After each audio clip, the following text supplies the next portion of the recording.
Monday night, it's 8 o'clock. That means it is dialogue with Dozy. Dozy's flying solo tonight. Well, not really because you were here once you sign on. And we're on. It's a festive atmosphere. You see, I'm out of studio tonight, so if you hear some sounds, that's because it's a festive. I'm in a party atmosphere. People celebrating this holiday or whatever holiday of sorts tonight, Halloween. And I'm not wearing a Halloween contest. Um, Costume, what you're seeing is me adorned in a Dolphins jersey. In fact, it's Dante Culpepper's jersey. Game one, uh, Miami, Dante Culpepper, who played with the Dolphins that season. And I'm wearing his game one jersey because tonight we are commemorating the 50th year celebration of the 1972 undefeated Miami Dolphins, 17-0, the only team to only go, the only team in NFL history to go undefeated during the Super Bowl era, during the era of the Super Bowl commemorating the NFL championship. And I'm old enough to remember the 1972 Dolphins. I'm old enough to remember the original Super Bowl. And I'm old enough to remember all of the excitement that followed that season. So tonight we're going to talk all things Dolphins, all things 72 Dolphins. Hey, how about the current Dolphins? I meant to tell you KV is on assignment tonight. He may stick his head in briefly, but he's kind of tied up during this season. After next Monday night, his schedule will free up, and we'll be seeing him again. But I am, like I said, I'm out of studio tonight, and it's an exciting atmosphere. I got a visitor that's going to come by tonight. I think I got this visitor. I'm not sure his name. I don't know what his. I want to. Yeah, we have this visitor. He's we're here where all of these spooky atmospheres. It's a very spooky atmosphere. Hey Phyllis, how you doing? Scary atmosphere, a lot of scary things going on, and if I hope I'm still able to get through the show tonight in one piece. Uh, it's a different atmosphere, I'm telling you, and man, I want you to know that some people know how to celebrate this season. Oh, this is what I'm talking about. See this guy? Oh my gosh. Is that Scream? Scream has invaded the dialogue tonight. That's the brother. Hey, so usually, this is the site for the most flyest gala of a Halloween place in all of Duval County. But and the kids are still coming by to collect candy tonight. But he made a last minute decision to postpone everything until next year. He really had a humdinger set up this year. We didn't celebrate it on last Sunday because Halloween came on a Sunday night, and of course, our family is not given over to any cult or anything like this. But my brother does it strictly because he is the artistry, and he constructs most of his um, presentation himself. Maybe I should have shown some of his past construction, and I've been here with him on this night and seen over nearly 300 people come by because they're so used to coming to his house to see just what he has set up. And there have been many people come out at night, and he's telling them to stick around and come join us next week. So, next year rather. So on this night, on this October 31st, the year 2022, the year of our Lord 2022, we are celebrating on the dialogue the 50th anniversary of the undefeated Miami Dolphins, the 72 Miami Dolphins. Now the Dolphins the Dolphins had only been in the season, had only been in the NFL for about 5 years. They had just come to the National Football League, switched over from the NFL, of course, when switched over from the National Football Conference, the AFL. Hello, bro Curtis, how you doing, man? The Dolphins had just come over from the AFL, and the Dolphins were just like a new entry into the league, and it didn't take them long after a few seasons of losing. What happened was the owner at the time the owner, Joe Robbie, went out and recruited this young coach. You may have heard of his name before. His name is Don Shula, who had engineered a 15-1, well, the 15-1 Baltimore Colts. Well, they were 13-1 during the regular season. They got into the Super Bowl III, and were upset by the New York Jets. The Jets upset them. It was the biggest upset. It was only Super Bowl III, so it was an upset. But it remains as one of the largest upsets in Super Bowl history, kind of like Villanova over Georgetown type of an upset. And so the next year, I think it was, Coach Shula was lured down to South Florida, and it didn't take him long. The next year, the following year, he had a winning team, and he was in the playoffs the next year. And it didn't take the Dolphins long before they got the the Super Bowl. Actually, they went to the Super Bowl 3 consecutive years, losing to the Dallas Cowboys in Super Bowl VI, and then Super Bowl VII is where they culminated an undefeated 17-0 season. Nobody's done it since. Nobody has done it since. Wow, look, we got all kind of surprises going on the dialogue, because that's exactly what's going on here at the house. Kids are coming by and getting, kids are coming by. And Savannah, come by and let me see how much candy you got. Come on, let me see some of that candy. Kids are coming by and picking up candy. Here's another little Cinderella goblin. Come here, baby. Wave to the camera. Say hi, Dozell. You have it. Okay, and look at the big bucket of candy that she has. Oh my goodness. She has some. She even has some healthy candy. She has a banana in here. So this household gives out the real healthy candy. So I like this too, baby. You got that? Okay. So we're incorporating this commemoration of the 72 Dolphins on this night. Thank you, baby. See you. The 2022 made uh, Phyllis is telling Savannah, hey, Niecy. So Phyllis is on with us tonight. She's saying hi, Niecy. So the 2022 Dolphins, who, by the way, is 5-3, go Dolphins. So it's kind of hard for me to wear a uniform of another team, because my original allegiance in the NFL, this is full disclosure. Full disclosure, my original allegiance is to the Pittsburgh Steelers. I'm a Pittsburgh Steelers fan. I'm sorry. The Steelers, in fact, the Dolphins in '72 beat the soon coming Steelers 21-17 in a come from behind victory to win that AFC Championship game. Hi, Fern, that allowed them to make it to the Super Bowl that year. And it wasn't but about 2 years later that the Steelers won their first Super Bowl, and the Steelers won 4 Super Bowl over a period of 6 years. And the Steelers never lost until the '90s, when they lost. They never lost the Super Bowl until they lost to a whole new set of upstart Steelers. Lost to the Dallas Cowboy dynasty of the '90s. So the Miami Dolphins is a unique story. It was a brand new sports franchise. It was the only major league sports franchise in the state of Florida at the time. Let me make sure I'm correct. There were no NFL teams. They were the NFL team. They were the first NFL team. Now, of course, we have the Buccaneers and we have the Jaguars, our home team. There were no NBA. The Heat was not here. The Magic was not here. And the Miami or the Florida Marlins were not here at the time. So the Dolphins were the first team that the state of Florida galvanized around. And with the arrival of Coach Shula, it wasn't long before this Dolphin team was not only competitive, but competing for championships. He came and made a incredible difference, and it did it in a short period of time.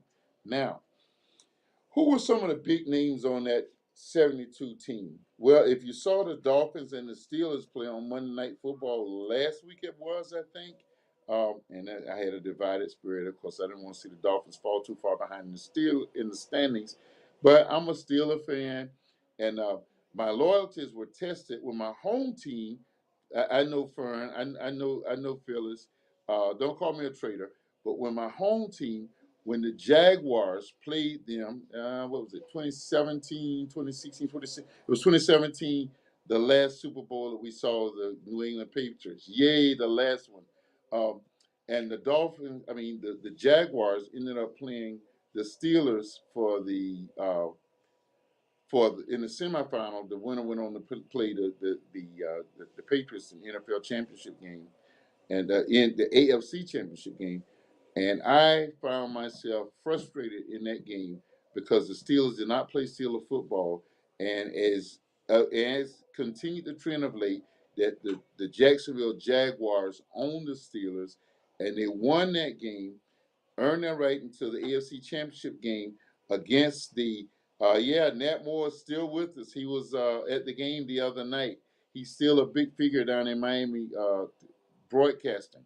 So they went on to play um, that game and lost a hotly contested game to the New England Patriots. In what we thought was the Dolphins, the Jaguars, we thought an interception was made, and they called it back, and it would have pretty much kind of sealed the deal, and Brady would not have made that comeback drive that won that AFC Championship game. And then we certainly thought that the Patriots dynasty was doomed that night against the Atlanta Falcons, who had an incredible lead on them, and they came back and made the biggest comeback in the history of the Super Bowl. The first going to overtime in that Super Bowl and winning in that Super Bowl. So a few weeks ago, as I said, the Dolphins played the Steelers on Monday Night Football, and the city of Miami officially commemorated the 50 year anniversary. And me, I had no idea it was years at that point. 50 years. I had no idea that game until they started bringing out Larry Little, um, Nat Moore, as I said, who's still big in sports broadcasting down in the South Florida market. Nat Moore and Larry Little, Bob Greasy, and and of course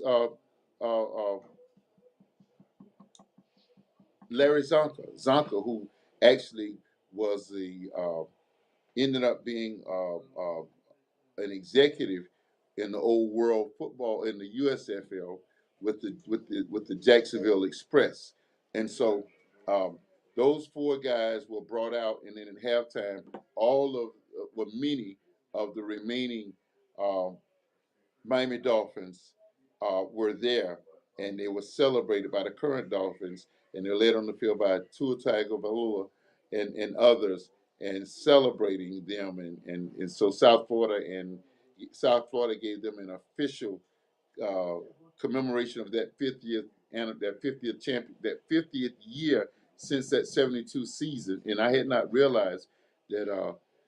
That was 50 years ago. Wow, 50 years ago. And I remember all of the hoopla, all the hysteria, because remember, Florida had no sports teams.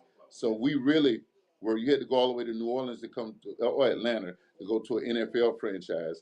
And it was a lot of excitement in Florida about us finally reaching the Super Bowl. Actually, we're going to the Super Bowl the year before, and we were kind of blown out by the Dallas Cowboys, 24-3. The Cowboys um, had played in the Super Bowl the year before that. Oh, what's going on here? What have we got here? That gummit. Oh my gosh, it's a takeover. It's a takeover. It's a Halloween takeover. One is in costume, one is not in costume. But is he in costume? Who knows? That was KB. He made a brief appearance on the scene. He's here with family. This is a big family event, and we come with our brother Anthony, who we always say is going to come on to talk baseball. He was a Miami Dolphins real fanatic until the Jaguars, advent of the Jaguars. And now he has season tickets. He has had season tickets since year two, and he has worked his way down to almost the sideline. He's right in the middle of the sideline, about 3 rows up. But he was a real Dolphin. I got this jersey from him. He had an array of Dolphins jerseys, and I wanted to wear Dante Culpepper's jersey because I was living in South Florida when Dante was down there playing. So anyway, the Dolphins. It was a climb to get to the Super Bowl. First, the Dallas Cowboys lost a nail biter in Super Bowl V um, to the Baltimore Colts, a game that almost went to overtime, and the Colts won on a Craig Morrow interception, and not Pat O'Brien, but Jim O'Brien kicked the field goal that elevated the Colts over the Cowboys 16-13. The Cowboys, I'm really aging myself. From the beginning, the first Super Bowl was in 1967, and in 1967, 1968, the Cowboys were the runners-up to the Green Bay Packers each year, and one of those years was the famed Ice Bowl, where Bart Starr did the quarterback sneak. Fern, I know you remember this. He did a quarterback sneak and won that AFC Championship game, which propelled the Packers to Super Bowl I out in Los Angeles against the Lynn Dawson-led Kansas City Chiefs. Then the second year, the Cowboys lost again, a close game to the Green Bay Packers. And that year, the Green Bay Packers defeated the Daryl LaMonica-led Oakland Raiders at the time. And so Super Bowl III was the Baltimore, actually Super Bowl V. Super Bowl III was the year that the Colts were upset. They were upset by the New York Jets, and then it took them 2 years later to get back there. Shula had come to Miami at the time, of course, and then they lost. The Colts won against the Cowboys in that nail biter, 16-13 on the last second field goal. It was most Super Bowls had been blowouts. That was the very first close one. And then the following year, it was the Cowboys coming back to the Super Bowl, and the Dolphins finally made it to the Super Bowl. That was Super Bowl VI, and the Dolphins lost. They were kind of stomped over by that Dallas Cowboy team, 24-3. But the next year, they got their stuff together, and they didn't lose to anybody. Now, the interesting thing about that undefeated 72 season is that quarterback Bob Greasy broke his ankle in game number 5. Bob Greasy broke his ankle in game number 5. There's a street down in Davie, Florida, down in South Florida where I live. It's named after Earl Morrow. Earl Morrow went on to become a politician in the city of Davie. And Earl Morrow was the backup quarterback. This was the second time he had been in the backup role. He led the 72 Dolphins to the playoffs. It was the first round of the playoffs that Shula inserted Reezy back into the lineup against the Cleveland Browns. He put him back in the game against the Browns to relieve Earl Morrow because Morrow had taken them all through the playoffs during that undefeated season. It was the second time that Earl Morrow had done that. Earl Morrow had actually led the Colts during their Super Bowl year in Super Bowl III. He relieved the injured Johnny Unitas. Man, I'm really dating myself. Talking about Johnny Unitas. He relieved Johnny Unitas, and Johnny Unitas returned for the Super Bowl against Joe Namath. Super Bowl III that was played down in the Orange Bowl, which was the home of the Dolphins, and they upset. This is really not supposed to be a history of the Super Bowl, but I'm just kind of building it up to how the Dolphins got to where they were. So the Dolphins was well loved and well followed by the whole state of Florida. And who were some of the stars of that Dolphin team? Phyllis already said Nat Moore. Well, we know Nat Moore, Phyllis, because Nat Moore was a running back for the Gators, and the Dolphins drafted him and converted him to wide receiver. So Nat Moore was one of the wide receivers. Marlon Briscoe was another receiver on the other side. They had a unique array of talent they had an offensive line kind of like the Cowboys' offensive lines of the '90s that could just move mountains. And I got to work with Larry Little when he was the head coach of Bethune-Cookman. Larry Little was All Pro, and of course he's in the Hall of Fame. As are about 6 of that Dolphin team members are in the Hall of Fame. Some are still with us. Some have gone on. So that Dolphin team really was a raid on the offensive side of the line. With you heard me talk about the 2 wide receivers, uh, Nat Moore and Marlon Briscoe, and they had at running back they had probably one of the best trio of running backs in the history of any NFL championship team. Uh, you had Larry Zonka at fullback. That was before you had empty backfields or before you had a single back. They had Larry Zonka at fullback. Larry Zonka could run over you. He could run. In fact, he preferred to run over you as opposed to run around you. He wasn't very swift, and he didn't have a whole lot of moves. He just was not too many people wanted to line up in front of Zonka. So he had Zonka, the starting, and at tailback, you had Mercury Morris. Mercury Morris was at the tailback. At the fullback was Larry Zonka, and then you had a third tailback whose name was Jim Kick. Jim Kick recently left us. He died of CTE, as has several Miami Dolphins. Jim Kick would come in, and then we're gonna examine this component of it. Zonka and Mercury Morris would run the ball down the field. In fact, lots of times Mercury would break it loose and make long runs down inside. Not only he would go deep into the red zone, like the 1 or 2 yard line, and Shula would bring in Jim Kick, who would ultimately run the ball. And a lot of people had a problem with that. They said that it affected Mercury Morris's the statistics, and it kept his contract from being what it could fully been because he didn't have the number of touchdowns that a lot of other running backs had in the league. But it was an awesome trio of running backs. I coach running backs, so I marvel upon that group. Mercury was flash. Man, Mercury could run around you. He had the speed of that guy they call Cheetah down with the Dolphins now, Tyreek Hill. He could outrun you. He could make a move on you. He was indeed a flashing running back, and you had him matched up with behind that powerful offensive line led by Larry Little and Jim Langer. You had Larry Zonka, who would just run over you. So if you got a question about that Dolphin team, we're getting ready to head into the midway break. But if you got a question about that, guys, feel free to ask that question. Or if you got a comment, it was just quite an array of talent, and it was buttressed by one of the best coaches in the history of the NFL. In fact, about it, Shula remains the all-time win leader in Shula is the all-time win leader in the most winningest coach in the history of the NFL. Yesterday, Coach Belichick passed Papa George Hallis. They were tied, and he passed him to become the second. He's only 22 games behind Coach Shula.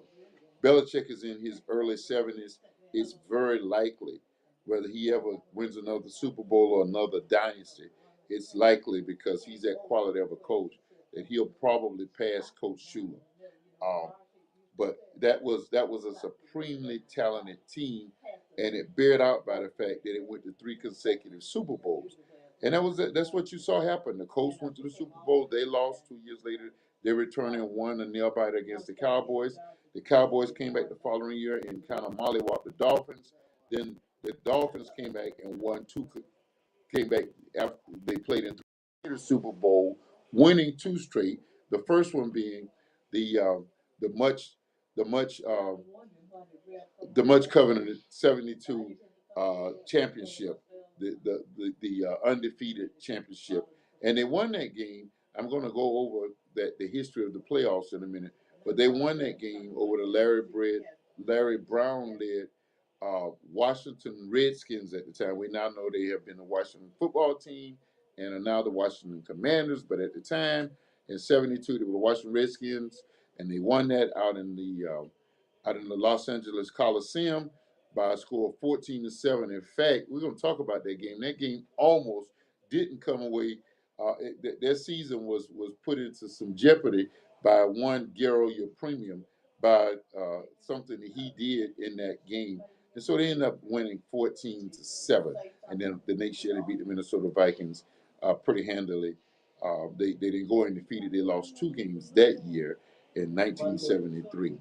And that has been the last championship of the Dolphins in the Super Bowl. They have been to 2 since then, but that was the last one that they won. Marino went to one as a young player, and certainly we thought that he would be back, but it didn't work out that way. So that's why you have to really make the most of those opportunities while you have them. Listen, what's going to happen now is we're gonna head over to break, and we're going to do one of our break features in a second, and we're going to come back and talk about the NFL, and then we're going to get back to talk about our Dolphins. Let's hear a word from our sponsors.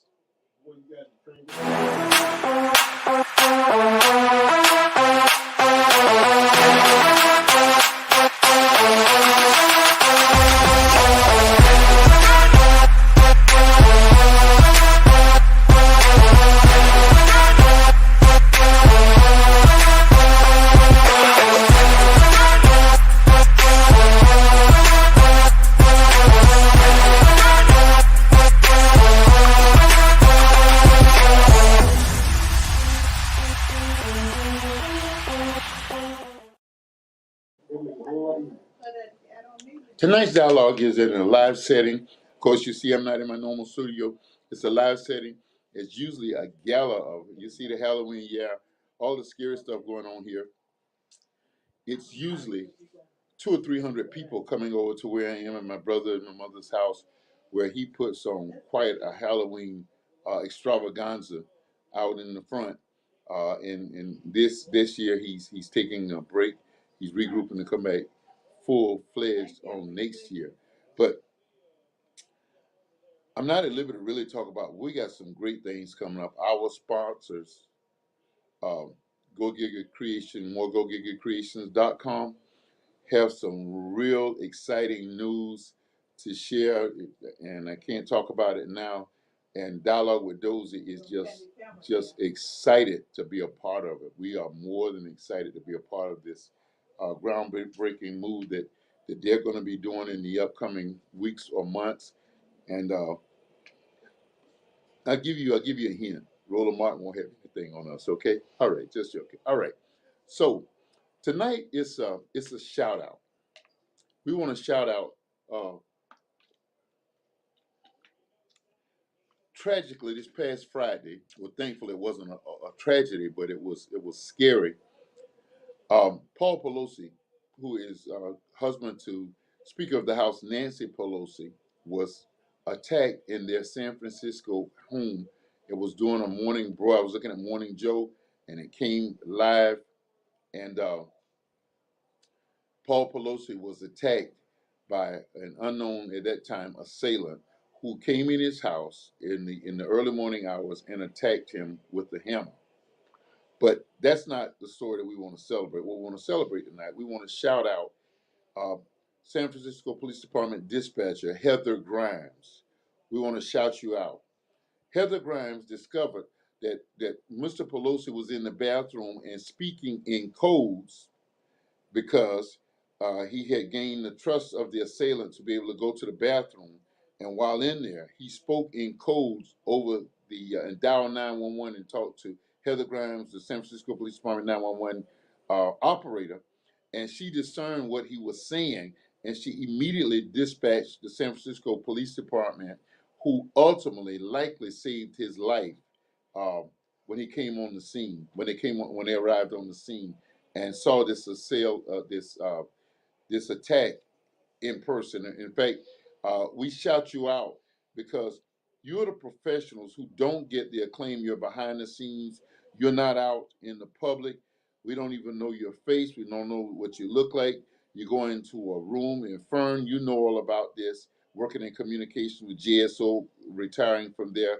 But we shout you out, Heather, because you were perceptive enough to understand what Mr. Pelosi was saying and immediately getting police there and staying on the line, making him feel confident that help was on the way, like a good 911 operator will do. In these days, when some police departments, local uh, local citizens are complaining that they dial 911 and don't get an answer, or there's a long wait.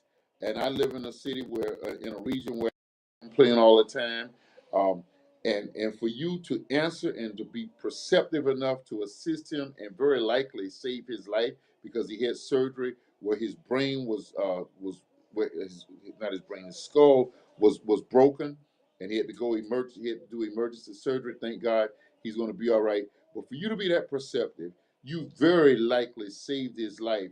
And for every dispatch, for everybody that works as you do behind the scenes, but makes the police function go. Heather Grimes, the dialogue salutes you tonight. Shout out to you and thank you for all that you do. You are correct, firm.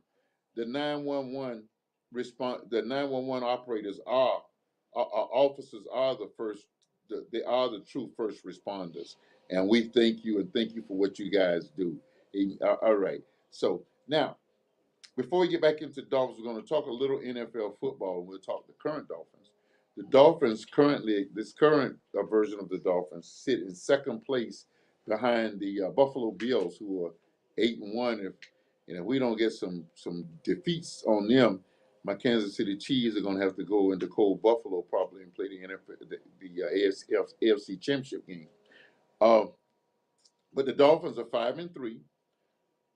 They lost those games when Tua was either injured or didn't play at all, and he came back and had an amazing game on yesterday. Brought the Dolphins back for a victory over in Ford Field over the Detroit Lions, and looked great in doing it. You know when Tyreek Hill made the comments when he first left the Chiefs and came here, and he said that Tua Tagovailoa was the most accurate quarterback that he had played for, even more so than Patrick Mahomes. It raised a lot of eyebrows.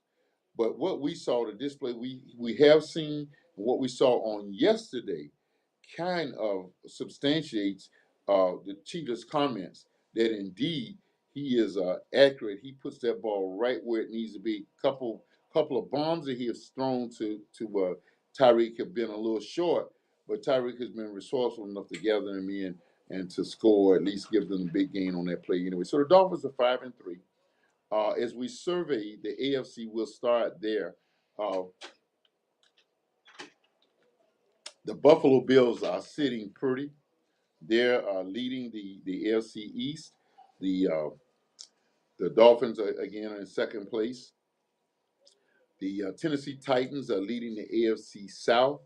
I think they sit there with three losses, but that's going to be a pretty easy division for them to capture.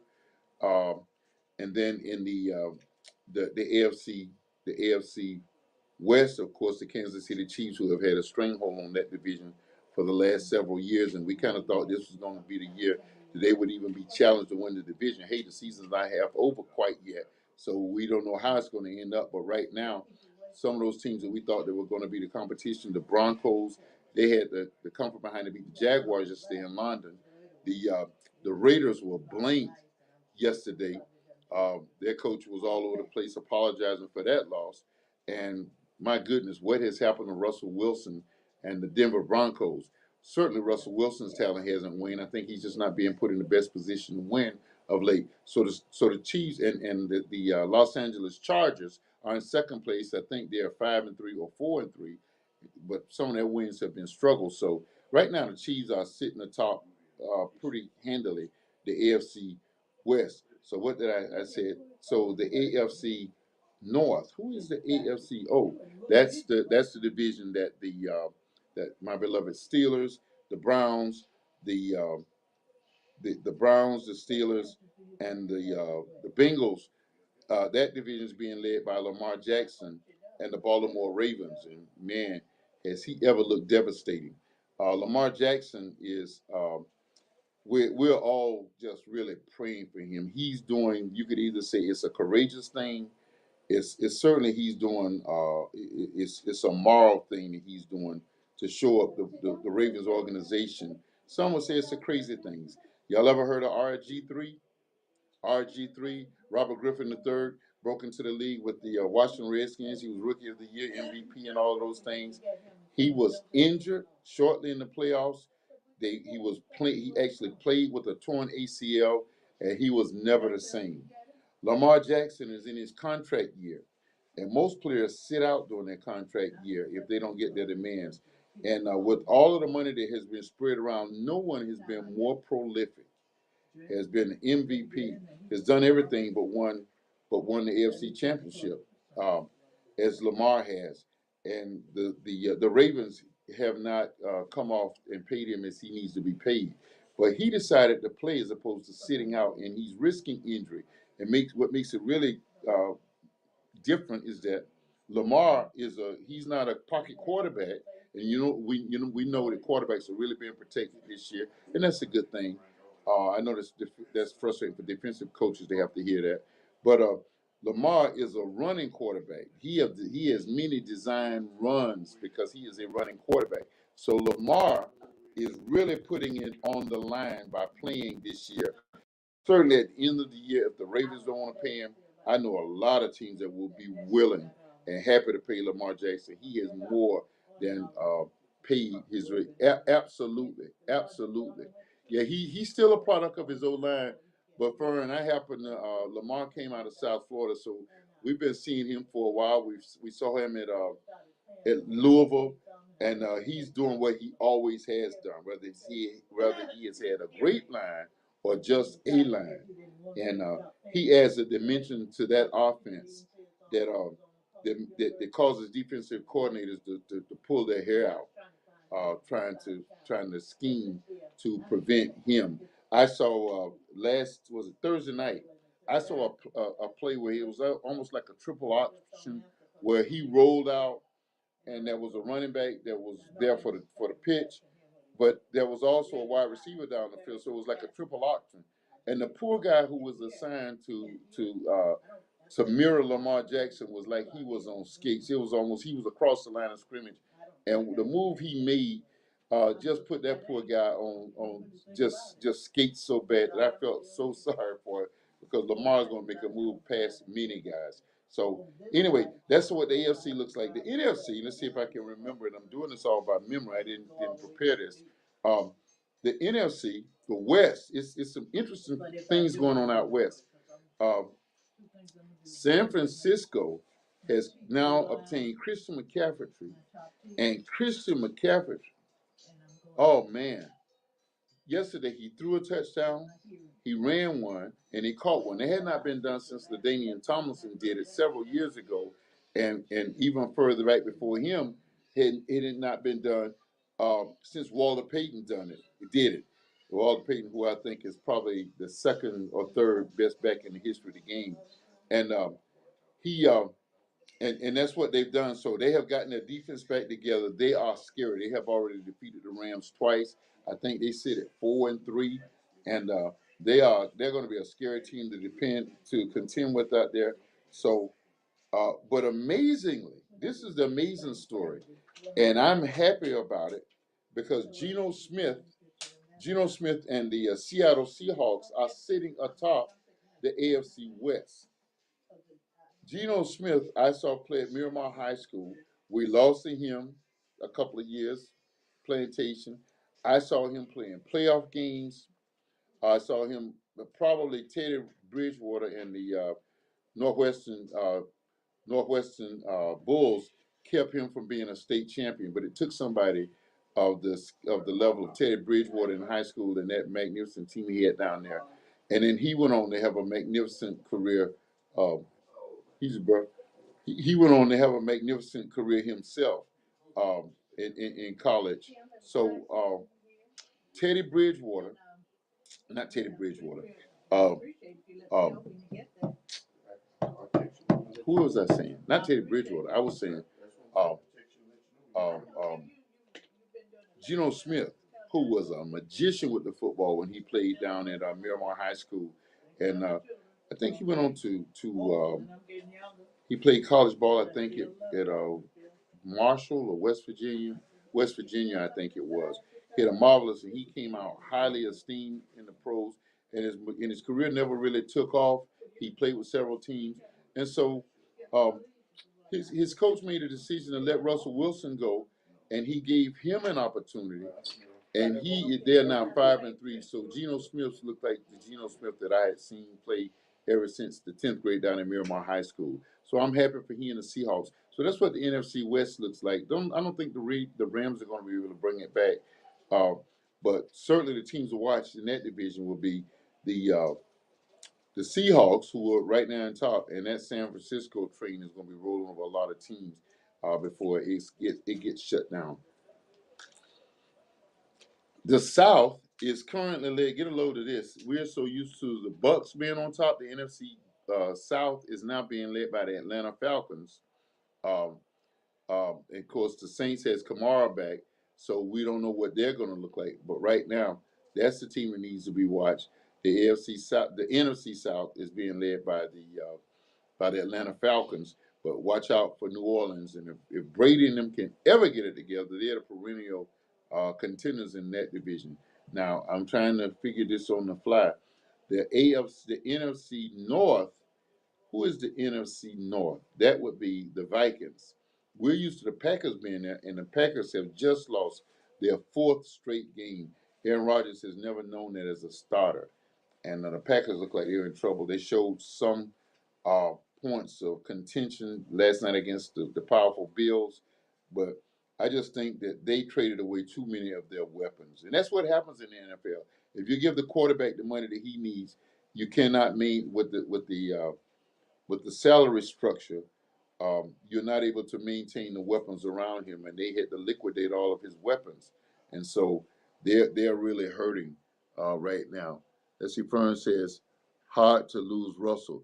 Yeah, that's what I said about the Seahawks, and I thought they were going to plunge into not only mediocrity but nothingness. Uh, Coach Pete Carroll, he's soon to be in the Hall of Fame as soon as he retires. He has built that team around a solid defense, and Geno Smith and that offense has been enough for them to win some crucial ball games. So so we've covered the NFC South, the East, and the North. So that leaves the NFC East, and that is the NFC East is the NFC East is also a remarkable division because the two could well actually we just a few years ago get a load of this. Just a few years ago, we called the NFC East the NFC least. There was a division that the Cowboys won not because they were good, but because they were better than everybody else, and they could have. Sorry about that, Phyllis. I'm pulling hard for the boys this year. Really have been the last few years, but now the Cowboys sit in second place at 6-2, and only at 6-2 because the undefeated Eagles. Now I was trying to work back to them to get to the Dolphins, and the Giants are also 6-2. Uh, so that's going to be a very interesting finish. Now, let's get back to our 72 undefeated Dolphins for the last few minutes of our show. I'm so happy to see so many of our perennial friends on tonight that have been with us from the very beginning. Before I had to do this thing by myself. Listen, the this is a tradition that's highly touted, and we make a lot of it in South Florida. Whenever the last whenever the last undefeated team in the NFL goes down, the Miami Dolphins come together and they have a toast to celebrate the fact that they live for another year in history as the only undefeated team, particularly in the NFL history in the year in the Super Bowl era. So we're just counting down to see when will that celebration take place for the Eagles losing their first game. Hey, Phyllis, I wouldn't be upset if it's when they play the boys when they come to Texas Stadium. I wouldn't at all be afraid if the boys are the ones who knock them off. Hopefully, they will be. But we're happy for the Eagles. I'm certainly happy to see Jalen Hurt after what happened to him in college to come back and to lead a team that really supported him with great weapons on both sides of the ball. They have to be a Super Bowl contender. But the chance of them going undefeated is highly unlikely. So let me talk about this whole phenomenon of going undefeated. The closest two teams to come to being undefeated since the Dolphins to go undefeated. And of course, you know, the season is longer than the 14-game season that Dolphins won, and the playoffs can be longer than the three. The only teams, ironically, were the '85 Bears. And I have to say, I relish all of those Steeler teams of the '70s, uh, but probably the most dominant team of any Super Bowl winner was that '85 Bear team. That team really uh, underperformed. That team should have won several Super Bowls. It had the most.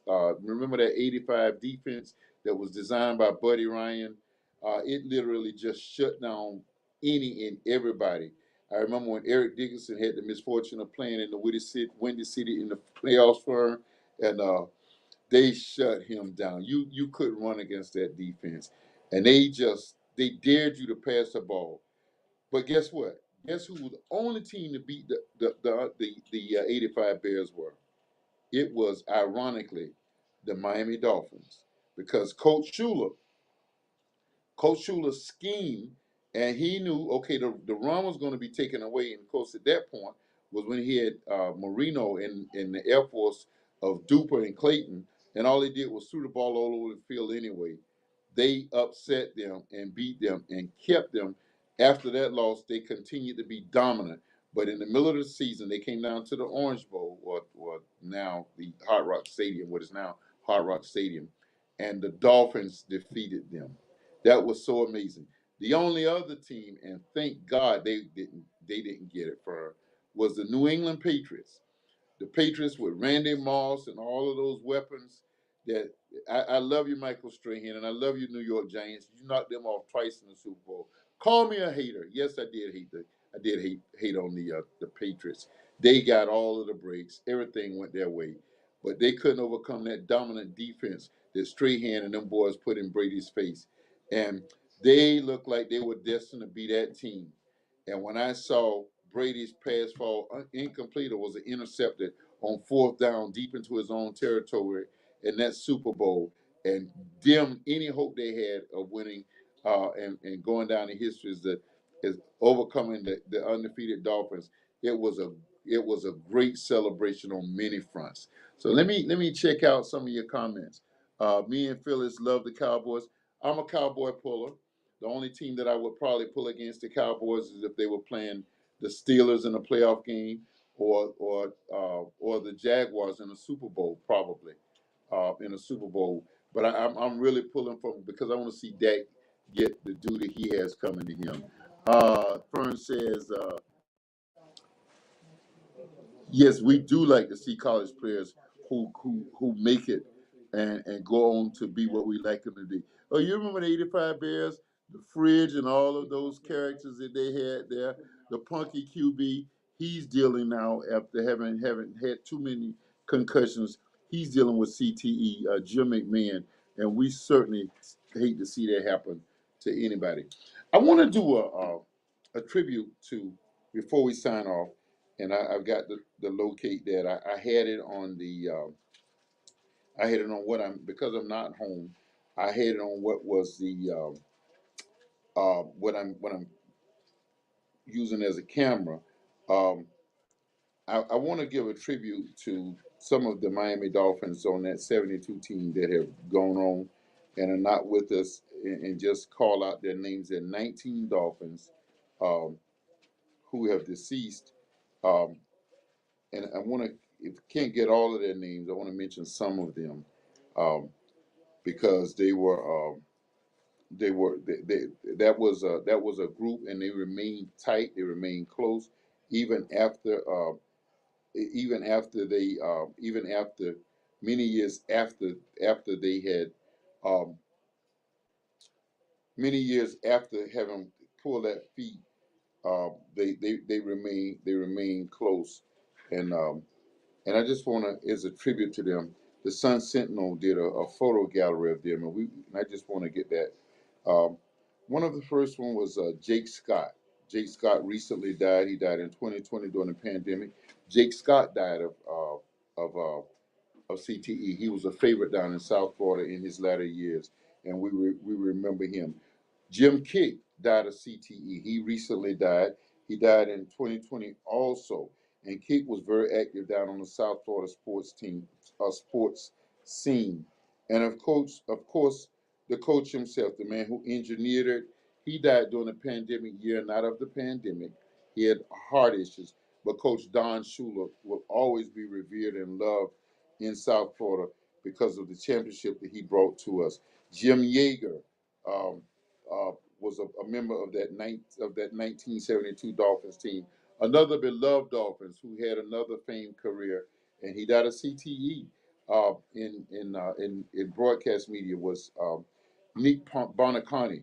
But Bonacani went on to become, along with Jim Dawson, they were the ones who were the original host of the NFL This Week on HBO, and we Bob Kuchenberg. Cooch also died of CTE, so a lot of Dolphins died of that. We remember them. Bill Stanfield was one of the Dolphins that's no longer with Coach Bill Arnsparger. Uh, he went on to coach the New York Giants after being the offensive coordinator for the Dolphins. Um, and of course, this guy, I said that I would mention him, Garo Yepremian. Garo Yepremian in Super Bowl 7, where they went undefeated, went for a field goal. The Dolphins were up 14-0 late in the game. They went for a field goal. The field goal was blocked, and your premium picked up the ball and tried to throw a pass, and the ball almost as if it had a backspin, and it spent backwards. And when it spent backwards, the Washington Redskins advanced the ball for a touchdown. And so it made that game much closer than it was. Also, Earl Morrow, we mentioned him. He left us in 2014. He was a backup quarterback who led the Dolphins through most of that 1972 season after Greasy went down in Game 6. He was replaced in the playoffs. Um, Jesse Powell, one of the lesser known stars, but we loved him nonetheless.